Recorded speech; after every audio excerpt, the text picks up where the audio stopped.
entrei na Belgo em 1960.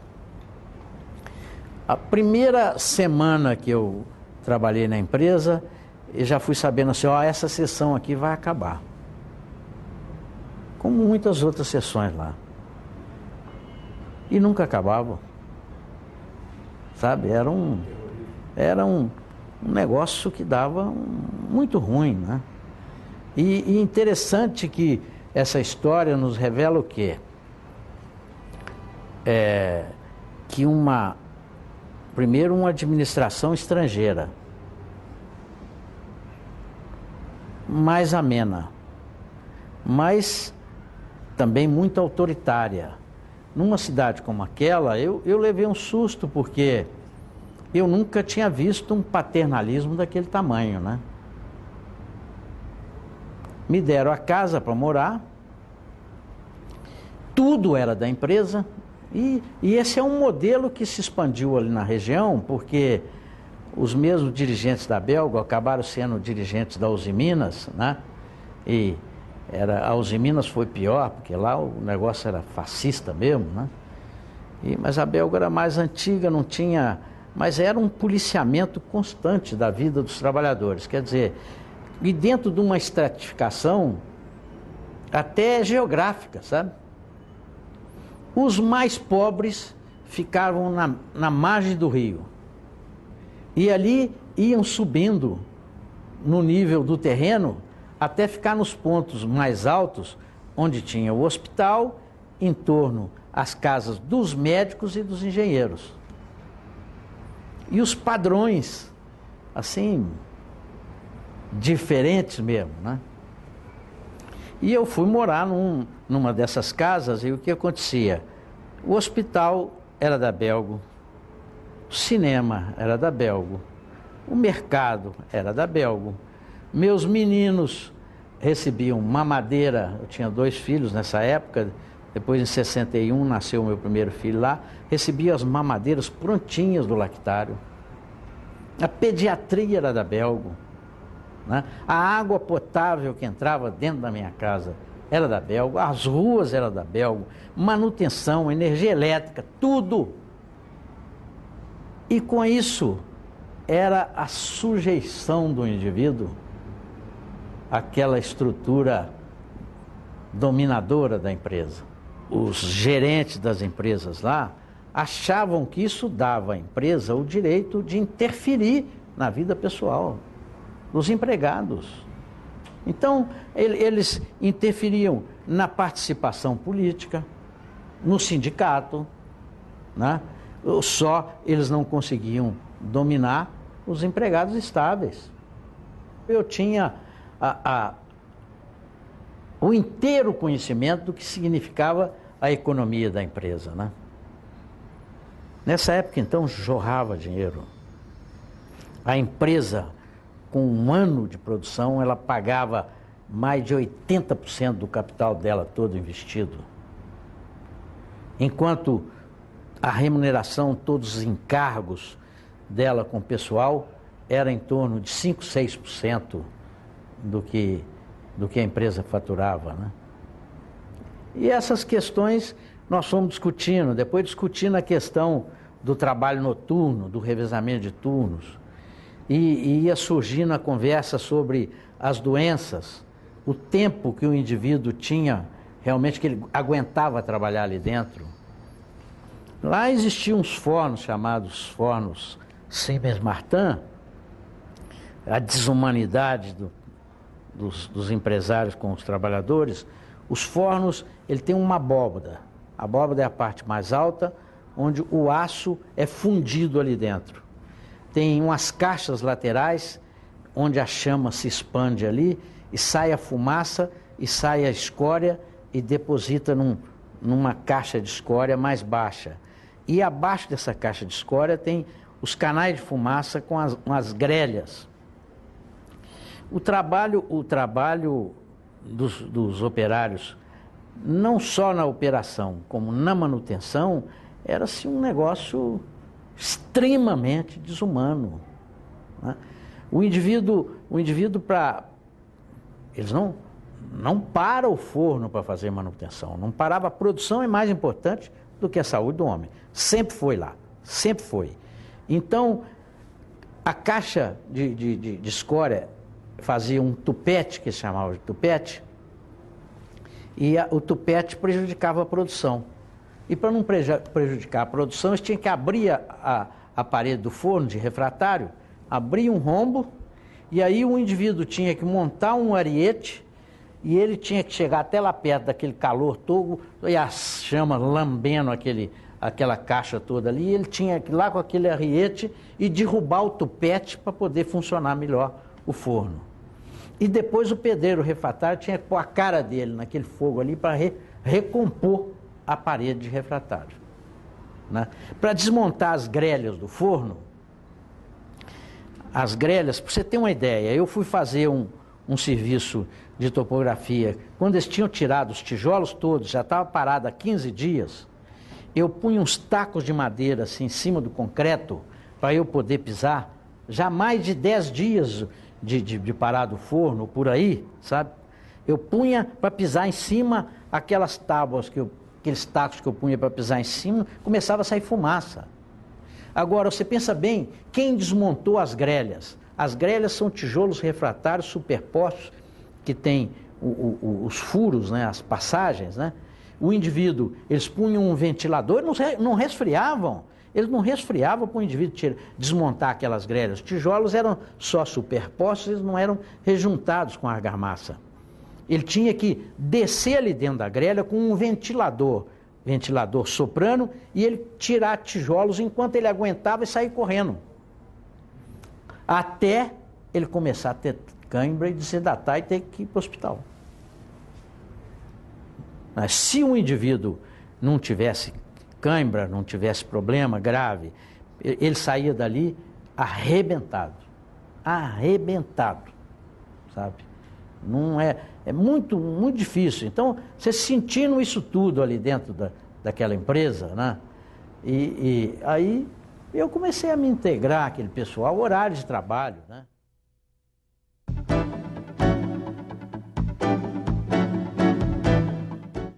Nessa época, a ebulição política era muito grande, né? E o Brizola fazia discurso diariamente na Marink Veiga, e nós todos ouvíamos aquele discurso, e houve uma interação entre o movimento sindical dessa época e o PTB. E eu assisti isso muito de perto. Eu pude falar muitas vezes lá com o pessoal do sindicato, falar, gente, não mistura, não leva a peãozada para comício do Brizola, não vai, né? Mas não teve jeito, né? Já estava aquilo tudo naquele afã político lá, né? E realmente aqueles programas de base, né? A sociedade mobilizada, os trabalhadores na rua mesmo, né? A CGT agindo, né? O Claude Smith Riani, né? Presidente da CGT. Então, e o João Goulart dava força a isso, né? E eu assisti um negócio aqui que me deixou preocupado. Tinha um companheiro valoroso aqui que chamava-se Glision, que era presidente do Senalba, um sindicato desse pessoal filiado ao SESI, essas instituições de serviço, né? Eles entraram em greve e era presidente da FIENG e do SESI, aí o Fábio de Araújo Mota, que era uma figura tenebrosa, né? E eles estavam numa campanha salarial no governo de João Goulart. E o Fábio ameaçando de dispensa e endureceu e não queria negociar. Então fomos lá para o sindicato dos metalúrgicos, na Rua da Bahia, que era um sindicato que estava também bem aceso, né? E de lá nós telefonamos para a presidência da República. Eu não tinha a inserção assim nas decisões, mas acompanhando, porque eu conhecia muita gente ali, e a direção do sindicato telefonou para Brasília. O João Goulart estava presidindo uma reunião de ministros lá. Ele largou a reunião, atendeu o Glision e falou com ele, não, você pode dizer aos associados do seu sindicato aí que as reivindicações serão atendidas. Mas e o Fábio Araújo Mota? Ele falou, se ele não acatar, eu o tiro de lá. Eu falei, epa, negócio complicado, né? Não se resolve uma negociação sindical muito assim, não, né? Aí eu vendo que o governo não tinha muito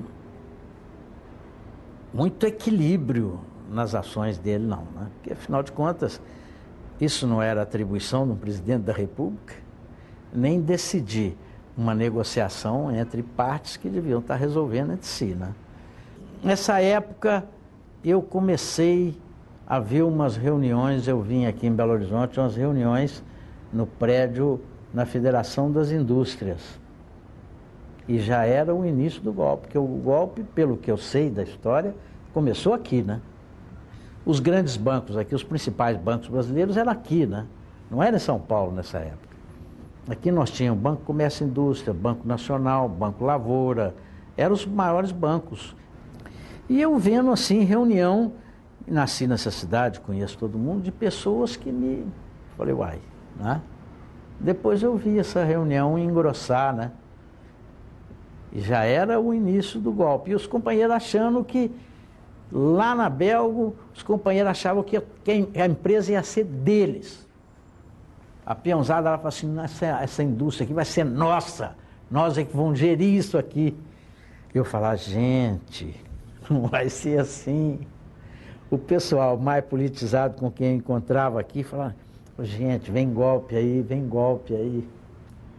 Que isso? Khrushchev, João 23, John Kennedy, que era o próprio, né?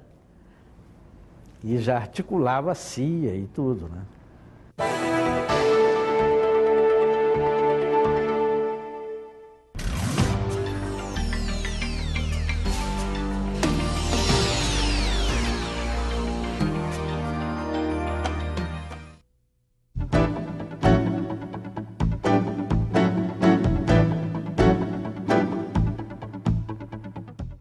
Quem realmente dava sustentação e força aos sindicatos eram os empregados estáveis, que não poderiam ser demitidos sumariamente. Nessa época eu me filiei ao sindicato e havia uma repulsa dos companheiros em relação à minha presença dentro disso. Quando eu me filiei, a chefia da minha seção lá falou assim, mas você está filiando ao sindicato? Você, do seu nível, você não pode filiar ao sindicato, você tem condição de ascender aqui no quadro da empresa? Eu falei, não, eu tenho direito de me filiar ao sindicato e vou me filiar ao sindicato. Com a contrariedade dos companheiros, que achavam que eu era um espião, que eu estava indo lá para ver quem estava, para vender, para entregar, eu participei de muitas assembleias no sindicato. Em 67, fui disputar essa chapa, era candidato a presidente um companheiro nosso chamado José Vilar Sobrinho. E eu seria vice-presidente. O Zé Vilar era um companheiro que trabalha na principal área, que era o gargalo da usina, que era o chamado desbastador, que era entre os fornos e a laminação, que preparava o material para a laminação. Tinha um companheiro lá que era estável, tinha sido grevista antes de 64, que chamava Tostão, ele teve 3.000 e tantos votos e nós tivemos 270 votos, mais ou menos. Perdemos a eleição.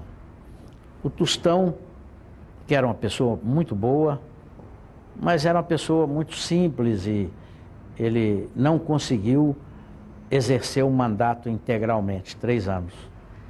Uma diretoria muito complicada que ele montou, ele então antecipou a eleição para 69. A eleição ia ser em 70, ele antecipou para 69.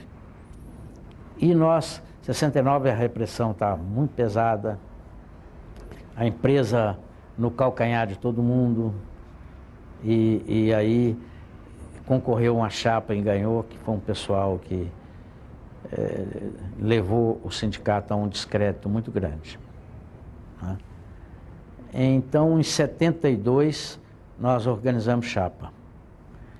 organizaram-se 7 chapas e 2 tinham pessoas com muita afinidade entre si e nós então fundimos essas 2 chapas e coletivamente a gente decidiu como é que ia ser a composição, porque muitos iam ficar de fora.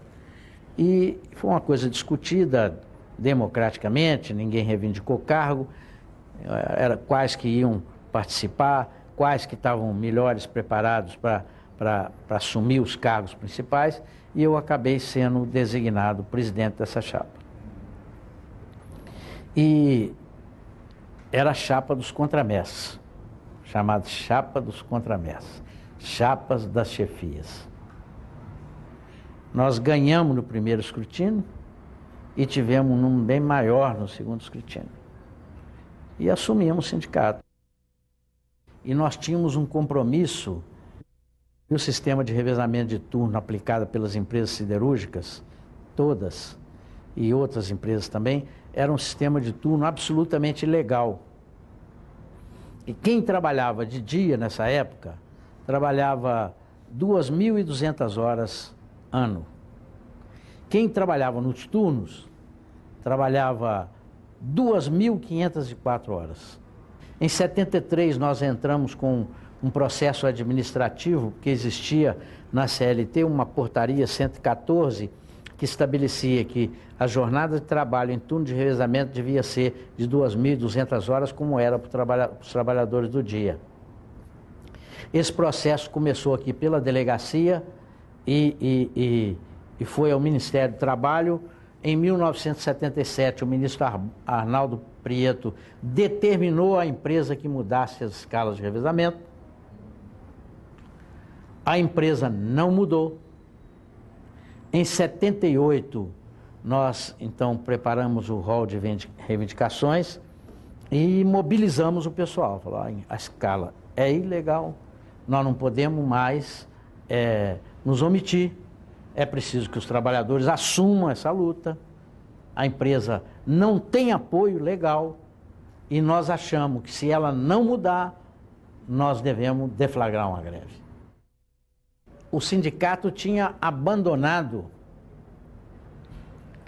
os companheiros que foram caçados em 64, num processo brutal, sabe? Era assim, os companheiros foram enfileirados à porta do chamado escritório social da Belga Mineira, com metralhadora nas costas, os 2 prepostos da empresa assentados lá dentro, e os trabalhadores iam entrando, eles diziam para ele, e agora, cadê seu sindicato? Você vai embora, assina aqui a sua rescisão. Uns assinavam, outros não assinavam. A maioria não assinou. Aí o que acontecia? Eles eram presos e levados para a delegacia. Soltavam, deixavam alguns dias presos, soltavam, iam para suas casas. De noite, as casas deles eram invadidas pela polícia militar, depredadas, a terrorismo na família dos trabalhadores, e voltavam para a prisão. Eles puseram um preposto da empresa lá, que era um trabalhador da usina, ele homologou as 12 rescisões, e aí deu uma mobilização muito grande na usina. Eles resolveram levar para a sede da comarca, para o juiz fazer as homologações. Então, o que eles faziam? No final da tarde sempre, às vezes à noite, eram colocados os trabalhadores em jipes da polícia, eram levados ao juiz, o juiz homologava rescisões de contrato, e muitas vezes aconteceu o seguinte: quando eles voltavam, pagavam a eles muito menos do que eles tinham direito, e quando eles voltavam, a polícia parava no meio do caminho e falava assim, agora dá a nossa parte. E tomava parte do dinheiro da rescisão de contrato dos companheiros. Nessas diretorias que sucederam à intervenção, havia muito medo de dar apoio a eles, então eles ficaram desassistidos. Aí nós passamos a acolhê-los. Eles estavam excluídos do sindicato, nós os reintegramos ao sindicato e demos para eles todo o apoio que nós pudemos dar.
Esse golpe seguramente foi contra os trabalhadores brasileiros, sem nenhuma dúvida. E aí eles implantaram o Fundo de Garantia de Tempo de Serviço, que acabou com a estabilidade e, por consequência, debilitou terrivelmente os sindicatos. A conjugação do Fundo de Garantia e a dispensa sem justa causa é a razão absoluta da fragilidade dos sindicatos hoje. Nós conseguimos fortalecer o sindicato na década de 70. Né? E aí vem um marco muito importante, que é uma análise que não se fez até hoje. Nós temos a fase do movimento sindical pós-golpe, né? E a partir daí, quando o movimento sindical começou a ser retomado, se rearticular, né? E todos os embates nossos, na verdade, eram com o governo. Era o governo que estabelecia os limites para a empresa. Então a empresa ficava numa posição cômoda. Quando nós íamos negociar, apertávamos, eles diziam assim, olha, infelizmente nós gostaríamos de fazer, mas não podemos fazer porque o governo não deixa. E a história mostra isso com muita clareza, né?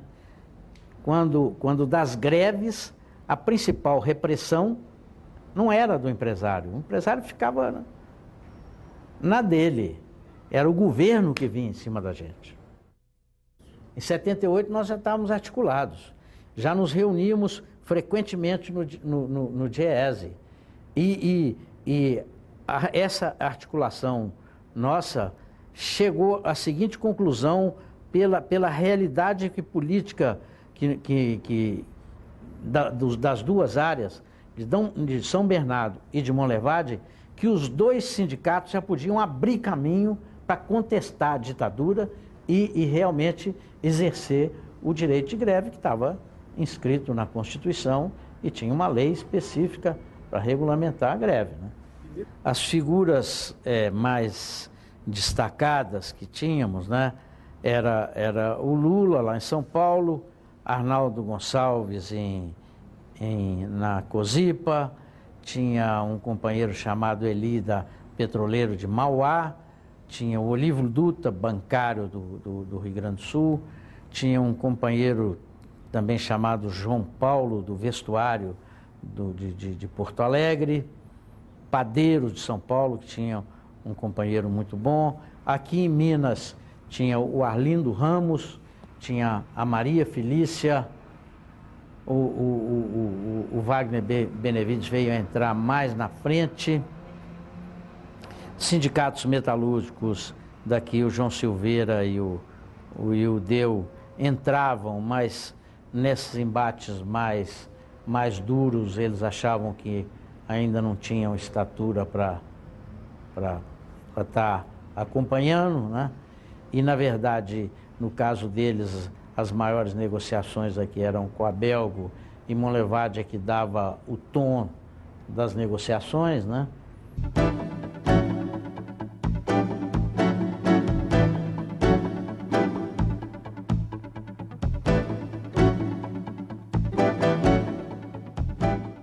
Esse entrosamento com o Dídimo foi uma companheira nossa que era auditora do Ministério do Trabalho, que chama-se Laia Salles. A Laia é que, entrando o Dídimo, ela entrou para o sindicato e imediatamente a Laia estabeleceu esse contato entre nós. Foi onde nós começamos a pensar a rearticulação do movimento sindical. Uma figura, o Dídimo, assim, foi de uma importância política enorme. Primeiro, pela estatura dele. Conhecia toda a República, né? Todos os que estavam no governo, principalmente todos da UDN, né? Um jornalista, assim, dos mais conceituados, né? Um homem de vida limpa. Ele soube ali abrir aquele caminho para nós de uma forma muito equilibrada, né? Muito firme. Então aí a gente pegou o impulso e fomos, né? Ele foi a principal figura nessa mobilização. Por exemplo, ele abriu o caminho para a solidariedade ao movimento no restante do Brasil. Ele é que foi o elemento chave nisso.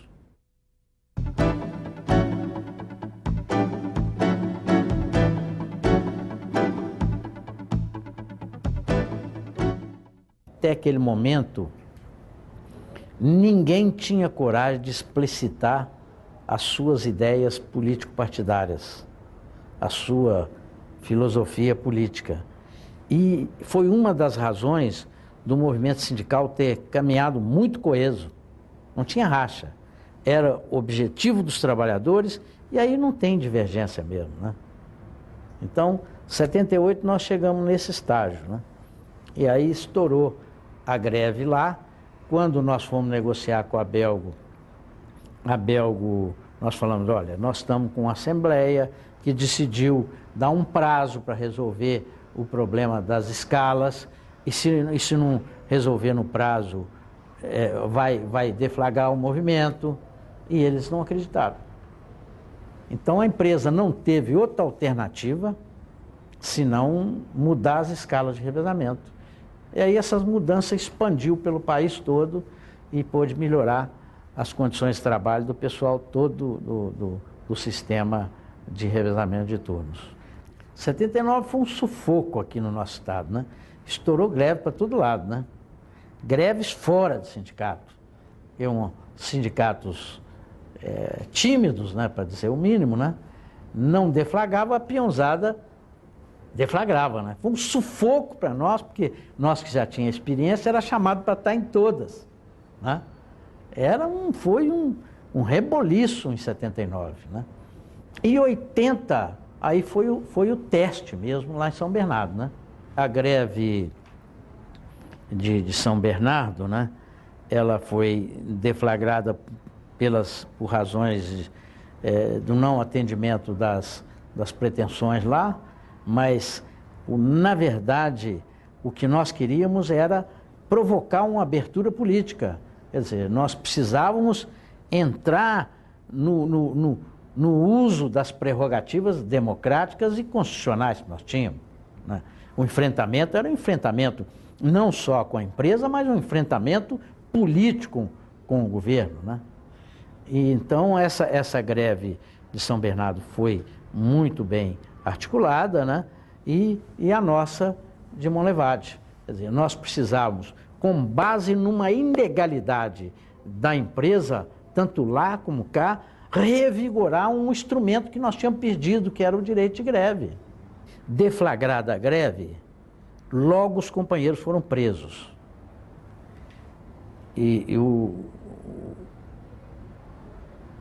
Os companheiros, principais companheiros foram de São Bernardo, de Santo André, de Osasco. Eles foram presos e levados ao DOPS.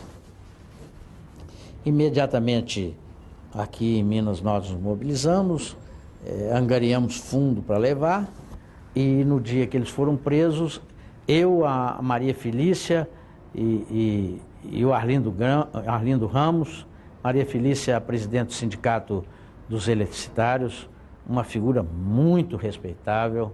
O Arlindo Ramos foi um grande dirigente sindical, e ele tinha uma característica de organizador.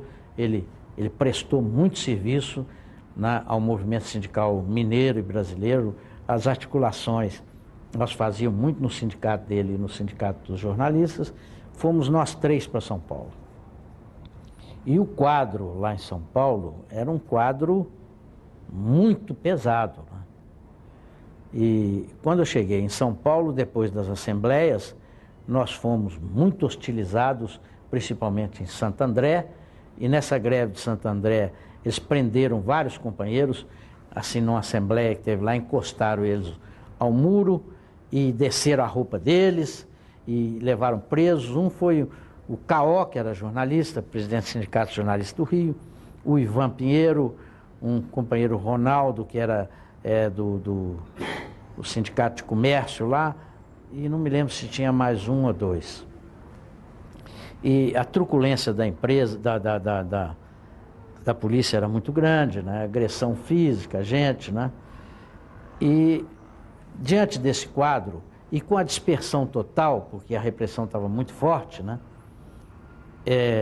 Os companheiros que foram comigo decidiram, nós conversamos, você fica e nós voltamos. E eu fiquei, né? Eu fiquei, e aí eu fui para a casa do Lula, junto com o Frei Beto. O Frei Beto tinha vindo conhecer o Lula na minha casa aqui, um mês mais ou menos antes da greve. E aí ele se integrou lá e prestou um bom serviço. Ficamos nós dois dormindo na casa do Lula. E a casa do Lula era uma rua em T, assim, ó.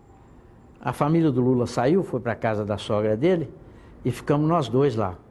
Tinha um carro parado em frente, polícia, o DOI-CODE, não sei, outro de cá e outro de lá. À frente da casa do Lula era um descampado, e não tinha casa, e lá no morro do outro lado ficavam dois carros, ficavam filmando e fotografando tudo carro. Ficamos nós dois ali. E articulando, fazendo contato para rearticular o pessoal. Nós tivemos que fugir daquele esquema todo, entrando em metrô, saindo de metrô, chegar numa igreja lá em São Paulo, reunimos 5 primeiros diretores de sindicato. E depois nós fomos reunir com a comissão de greve, e os 2 principais diretores do sindicato que estavam livres era o Nelson Campagnolo, que era o secretário, e o Rubens, que era o vice-presidente.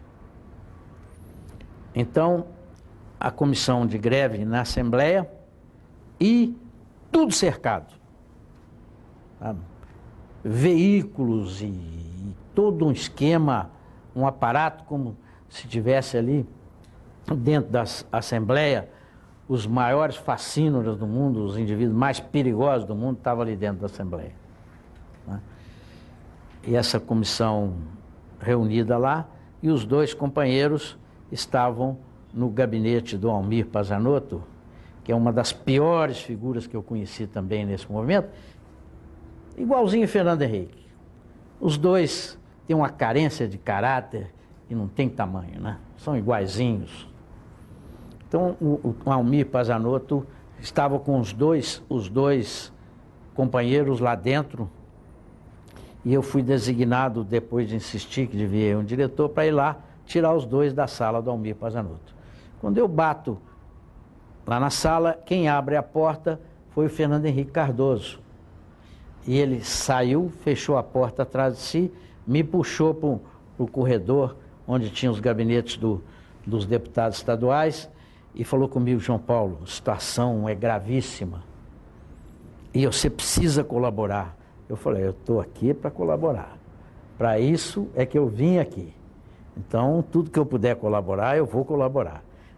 Porque você sabe, fecharam o estádio da Vila Euclides, não vai mais ter assembleia do sindicato lá, e está convocada a assembleia para a Matriz de São Bernardo, e o Golbery ligou para mim e disse que não vão realizar a assembleia lá, porque vai correr sangue, ele não vai permitir. O exército vai para lá, a repressão vai para lá, e se for preciso, vai ser com a maior violência. Então é preciso que transmita para os trabalhadores para ir para as igrejas dos seus bairros. Aí eu falei com ele, falei assim: olha, o Fernando Henrique, primeiro você está com um interlocutor que serve para você, para nós não. Segundo, eu não decido pelos companheiros. Eu estou aqui para prestar serviço, a decisão vai ser deles. Terceiro, o que você está querendo é dissolver a greve. E nessa eu não entro, não. Você não está me entendendo? Eu falei: ó, fim de conversa, vamos lá para o gabinete do Almir Pazzanotto. E saí, ele me acompanhou, eu cheguei a abrir a porta, estava lá dentro um que era deputado estadual e acho que ao mesmo tempo, acho que essa época podia, vice-prefeito de São Bernardo, um deputado estadual, um japonesinho, e o Almir Pazzanotto, e os dois companheiros, o Rubens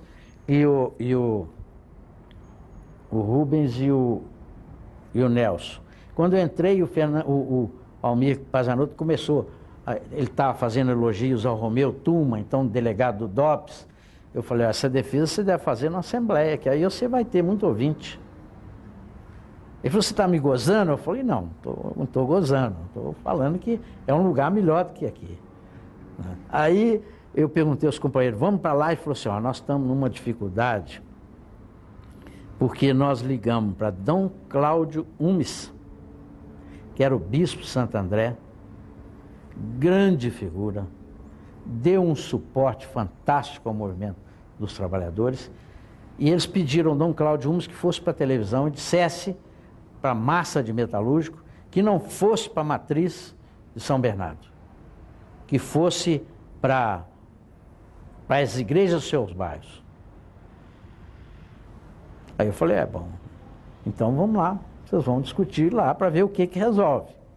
E eles saíram, foram lá para o grupo. E foi um quebra-pau violento, e decidiram quem ia falar no dia seguinte, o que ia falar, era o Rubens, né? E nós fomos embora.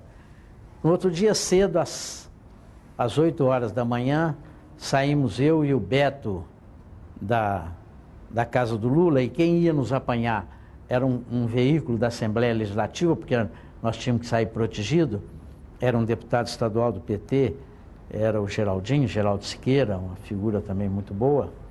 Quando nós chegamos a uns 500 metros da Matriz, nós já entramos num corredor polonês de polícia.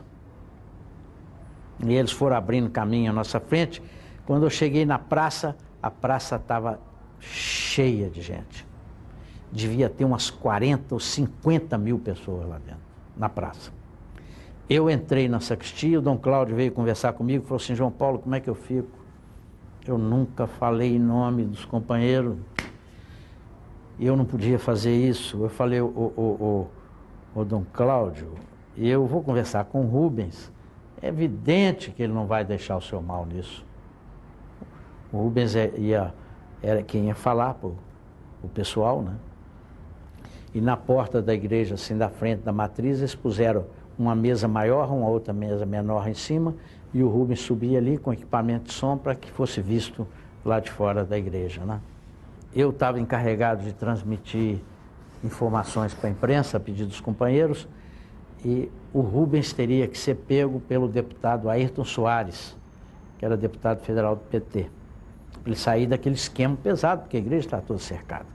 Quando eu voltei da missão que eu recebi lá, cheguei, o Rubens estava sozinho dentro da igreja. Eu saí lá fora, estava o esquemão todo montado lá. Eu saí pela praça, achei um assessor do prefeito, chama-se Mota. Falei com ele: Mota, precisamos tirar o Rubens daqui, e o Ayrton sumiu. Você não viu ele aí? Não vi. ele desceu por aí, não voltou não. Ele tinha ido embora. Então eu falei, ô Mota, arranje um carro. Ele pediu pelo walkie-talkie, tinha um radinho lá, pediu, eles mandaram um Galaxy do prefeito.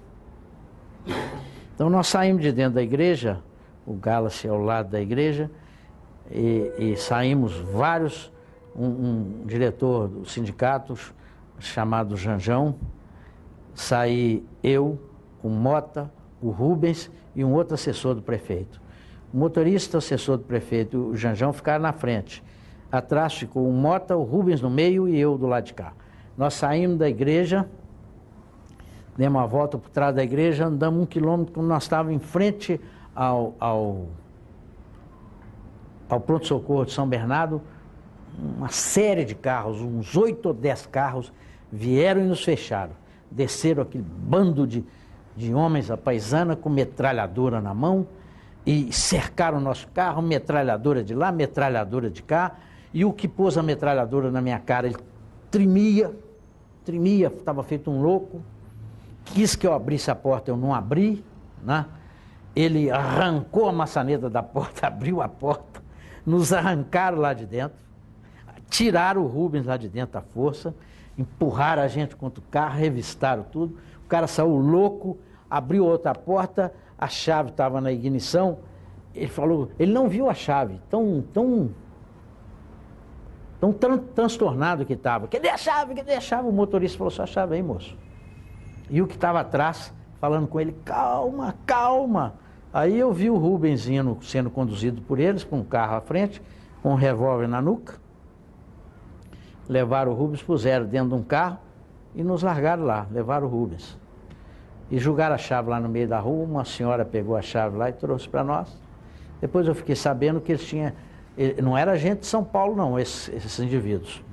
Devia ser gente desses organismos de segurança aí, vindo de outros estados, porque eles saíram com o Rubens e foram no rumo de Santo André. E entraram num mato. O Rubens achou que eles iam matá-lo lá e deixaram ele lá. Falou assim, mas onde é que vocês estão indo? Ele falou, não, nós vamos para o DOPS. Ele falou, não, aqui nós estamos em Santo André. Eles ainda o agrediram, hostilizaram ele muito. Mas falou, não, é Santo André, aqui é Santo André, eu mostro o caminho do DOPS para vocês. E mostrou, foi preso, foi para o DOPS. Né?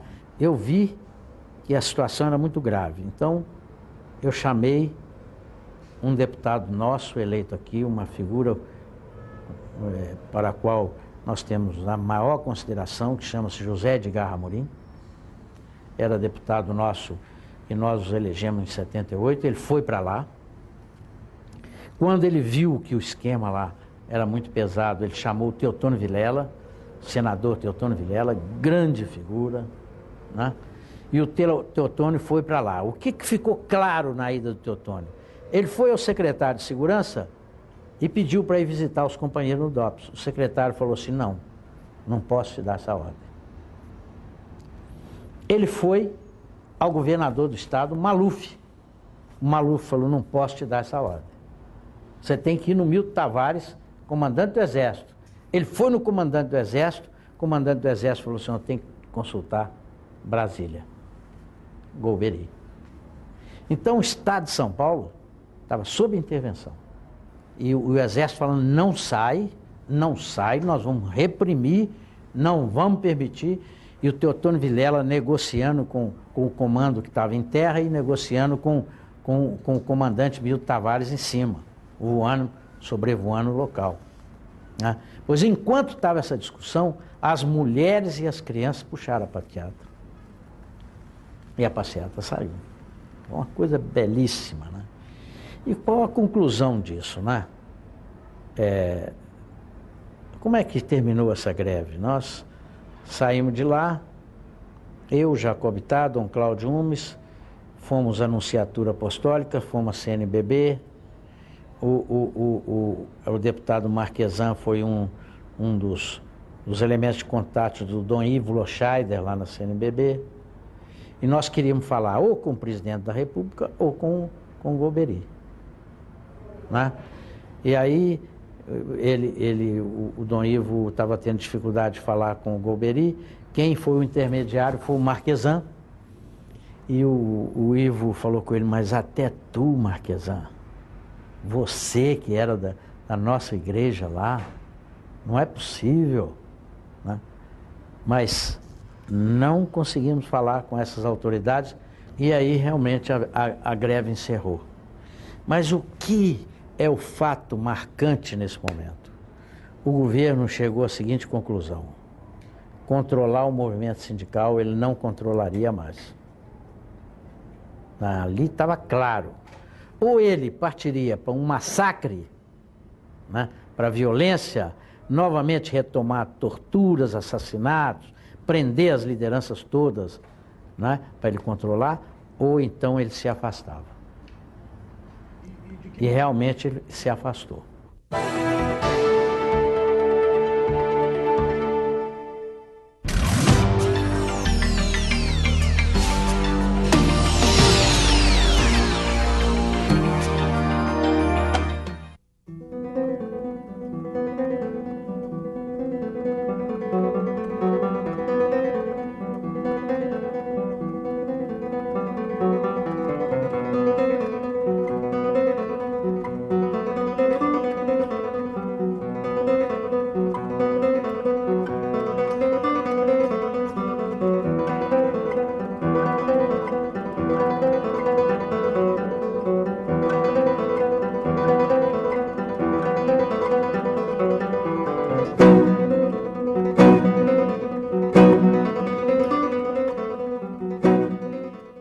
Quando nós saímos lá do Conclate, já a decisão de criar a CUT, né? Depois todos os passos foram dados e nós fizemos naquele um congresso, primeiro congresso para a formação da CUT, ali naqueles galpões daquela empresa cinematográfica de São Paulo, que era Vera Cruz, né? Então reuniu o Brasil inteirinho ali e nós, então, de fato, instituímos a CUT. E eu fui incluído na direção nacional da CUT e eu era diretor de política sindical da CUT. E cuidamos de organizar e começar a trabalhar, né? Mas aí vem a grande questão que começa em 79, né? É aí que surge o Paulo Skromov e surgem os ideólogos, né?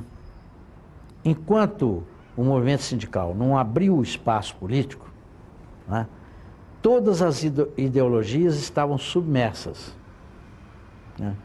Quando o movimento sindical, que foi a principal vertente para abrir a brecha na ditadura, conseguiu isso, aí eu comecei a ver o que eu já tinha visto no passado, né?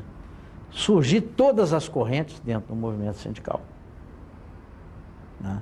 Isso em 79. E quando nós criamos a CUT, isso explodiu dentro da CUT. Por que eles não entraram para enfrentar a ditadura antes? Né? Não sou contra essa pluralidade ideológica, não. Eu só acho que ela deve ter seu estuário próprio. Não é? E eu já tinha visto isso no passado e vendo no presente essas correntes que são realmente tendências ideológicas com a finalidade de instituir partido e ir na busca do poder, usar o movimento sindical para deslanchar, tentar aglutinar a gente nas diversas tendências dele, né? Eu fui o único que na elaboração do Estatuto da CUT, eu fui contra a chamada direção proporcional. Fazia-se a eleição da direção da CUT. E as correntes estavam todas ali. A articulação, né? A corrente do movimento sindical mais ativado desde antes de 79, teve a maioria, elegeu a maior parte. Agora, pelo Estatuto da CUT, de acordo com o percentual das tendências dentro da CUT, eles teriam os lugares na diretoria da CUT. Então, ficou uma diretoria e a CUT realmente era uma federação de tendências de esquerda, como é o PT, né? E o que acontecia na direção da CUT? Paralisia. Mas o que acontecia os 3 anos que eu tive na direção da CUT. Reuniões da executiva da CUT não decidiam absolutamente nada.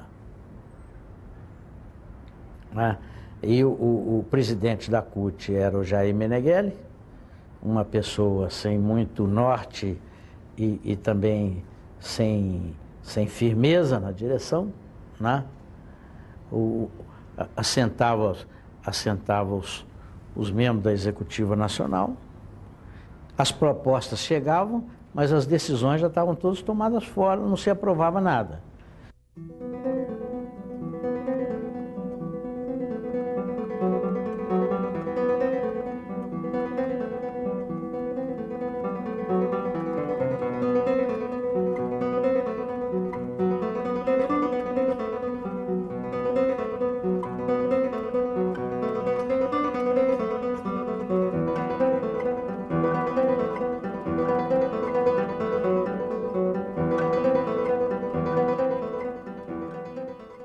Eu acho que o sindicato precede o partido político. Se o indivíduo não assume a defesa dos seus interesses, da sua sobrevivência básica, como é que ele ultrapassa o raciocínio dele para um contexto político mais amplo, né? E dentro do movimento sindical, o movimento sindical ter essa relação que tem o PT, não tem uma expressão política, nem uma dimensão que muitos dos companheiros nossos imaginariam que ia ter. Porque dentro dos sindicatos a população é plural. Tem gente de todos os partidos e os dirigentes sindicais têm que respeitar isso, né? Então, eu acho que o primeiro estágio de organização de uma sociedade tem que passar pela organização da maioria, que é dos assalariados, e eles sentirem a sua capacidade de organizar, ter as convicções que precisam ter, para que cada um, o partido que for, leve para dentro dos partidos essas bandeiras de lutas, né? O trabalhador não entende o que é partido político hoje, porque se ele entendesse, e se ele tivesse a visão da ação dos partidos políticos, ele não, o PFL não teria a dimensão que tem, um PPB não teria essa dimensão que tem, esse PSDB não teria a dimensão. A Constituinte foi uma experiência fantástica, né? Mas nós temos dentro do Congresso Nacional uma coisa extremamente grave, né? Que foi causada por uma canetada do Geisel, né? A representação não é uma representação proporcional à população brasileira, né? E isso foi um prejuízo muito grande para o povo brasileiro, principalmente numa discussão de uma nova Constituição. O Geisel, se não me falha a memória, em abril de 77, ele estabeleceu que nenhum estado poderia ter menos de 8 deputados. E aí ele acabou com a proporcionalidade, aleijou a proporcionalidade eleitoral. E ele deu a maioria no Congresso Nacional para o Norte e para o Nordeste. Até hoje, essas regiões têm a maioria dentro do Congresso Nacional. E a elite política dessas regiões é a elite política mais exclusivista que tem, para dizer o mínimo. É uma maioria venal, né? Negocista, fisiológica, e isso, é evidente, prejudicou o processo constituinte. Nós saímos do processo constituinte, aí você vai enfrentar a realidade da rotina do Congresso. Aí é duro. Principalmente comissão de orçamento, né? Aí prevalece o toma lá da cá. Não tem povo. O que tinha na Constituinte não comparecia no dia a dia do Congresso. O lobby pesado dos empresários está lá diariamente com mala preta, né? E então, com essa grande ala fisiológica, né? Aí é muito frustrante. É muito frustrante. O interesse público dança mesmo. A dispensa sem justa causa, na minha opinião, é a causa do desequilíbrio político, social e econômico desse país. As entidades sindicais não ganham a dimensão que precisariam ganhar. Nós fundamos a CUT não sai dos seus escritórios. A CUT do Estado não consegue abordar as grandes questões estaduais, ela não consegue integrar os movimentos sindicais do Estado, as entidades sindicais. A direção da CUT sempre é composta com dirigentes sindicais dos seus sindicatos que têm que assumir concomitantemente as duas tarefas. Isso é muito prejudicial. A CUT Nacional é a mesma coisa. E a CUT Nacional instalada em São Paulo, ela não passa de CUT Nacional Paulista. Não é? A CUT Nacional, ela não existe. São dirigentes sindicais paulistas que cuidam de olhar para o seu próprio umbigo, enxergar a política paulista e não enxergar a política nacional. Então, o que acontece? O trabalhador brasileiro, ele não tem interlocutor em nível macro, da macropolítica, da macroeconomia, de estar enfrentando as grandes